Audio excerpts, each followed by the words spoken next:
नमस्कार लाडक्या बहिणींनो, mister Karve Marathi YouTube चॅनलमध्ये तुमचं स्वागत आहे। लाडक्या बहिणींनी जर केवायसी कोणाची पेंडिंगमध्ये राहिली असेल, केवायसी जर कोणाला लाडक्या बहिणींनी केली नसेल तर लवकरात लवकर केवायसी तुमची करून घ्या।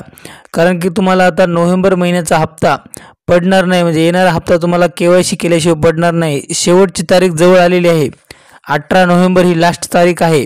त्यामुळे लवकरात लवकर तुम्ही केवायसी करून घ्या। जर केवायसी कशी करायची हे जर माहीत नसेल तर ह्या व्हिडिओमध्ये तुम्हाला केवायसी आपल्या मोबाईलमधून स्वतःच्या मोबाईलमधून कसं करता येईल ते पण अवघ्या 2 मिनिटांमध्ये। आता साईट पण व्यवस्थित चालत आहे, त्यामुळे काही अडचण नाही, तुम्ही लगेचच्या लगेच केवायसी करून घेऊ शकता। ते पण तुम्हाला कसं करायचं हे ह्या व्हिडिओमध्ये सांगितलेलं आहे।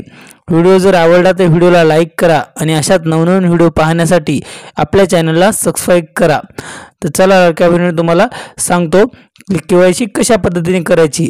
लवकरात लवकर केवायसी करून घ्या, कारण की वेळ संपत चाललेला आहे। तुम्हाला नेक्स्ट हप्ता आहे तो येणार नाही, त्यामुळे तुमच्या मोबाईलमध्ये घरी बसल्या तुम्ही केवायसी कशा पद्धतीने करू शकता हे तुम्हाला ह्या व्हिडिओमध्ये आता सांगणार आहे। तर चला तर व्हिडिओला आपण सुरुवात करूया।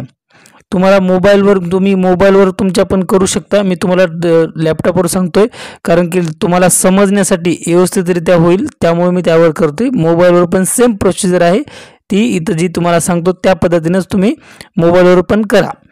चला तुम्हाला सांगतो इथं हे पहा। सगळ्यात पहिल्यांदा तुम्हाला गुगलवर जाऊन तिथे टाईप करायचं आहे ladkibhin.maharashtra.gov.com। हे टाईप केल्यानंतर तुम्हाला अशा प्रकारे इंटरफेस ओपन होते। तर इंटरफेस ओपन झाल्याच्या नंतर तुम्ही ते लाडकी मुख्यमंत्री माझी लाडकी बहीण केवायसी ह्या बटनावर क्लिक करायचं। ते पॉपअप विंडो होते त्याला क्लिक करायचं। त्यावर क्लिक केल्यानंतर तुम्हाला अशा प्रकारे इंटरफेस ओपन होतो। त्यानंतर तुम्हाला लाभार्थ्याचे आधार कार्ड विचारलं जाईल, तिथे लाभार्थ्याचे आधार कार्ड टाकायचे, म्हणजे ज्या लाडक्या बहिणीची केवायसी राहिली पेंडिंगमध्ये त्यांचे आधार कार्ड टाकायचे। जर तुमची केवायसी झाली की नाही हे पण तुम्हाला बघण्यासाठी तुम्ही केवायसीचा तुमचा आधार नंबर टाकून द्यायचा।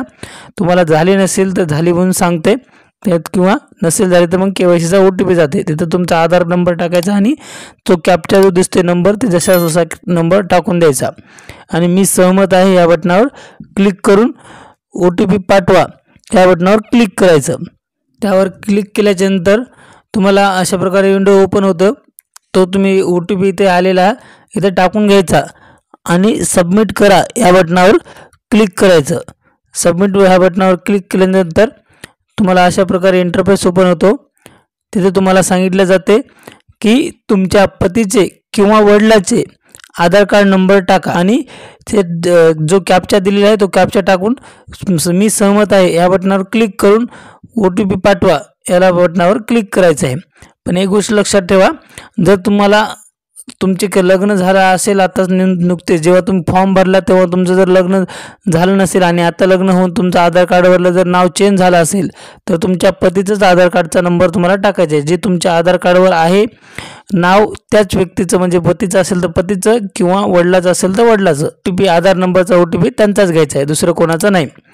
ते OTP घेतल्याच्या नंतर तुम्हाला सबमिट या बटनावर क्लिक केल्यानंतर तुम्हाला अशा प्रकारे इंटरफेस ओपन होते। तुमच्या पतीचे किंवा वडिलाचे ते नाव दाखवतंय, तुमच्या जातीचा प्रवर्ग निवडायचा आणि माझ्या कुटुंबातील शासकीय आणि निमशासकीय कर्मचारी कोणी आहे का त्याला होय करायचं, म्हणजे कोणी नाही, कोणी सेवा घेत नाही हे होय सेवा घेत नाही म्हणून होय करायचं आणि कुटुंबातील अविवाहित आणि अविवाहित असे एकच महिला घेत आहे म्हणून त्याला पण होय करायचं आणि त्या सबमिट जे तुम्हाला दिलेलं आहे त्याला सहमत आहे बटनावर क्लिक करायचं आणि सबमिट बटनावर क्लिक केल्यानंतर तुम्हाला अशा प्रकारे इंटरफेस हे ओपन होतं।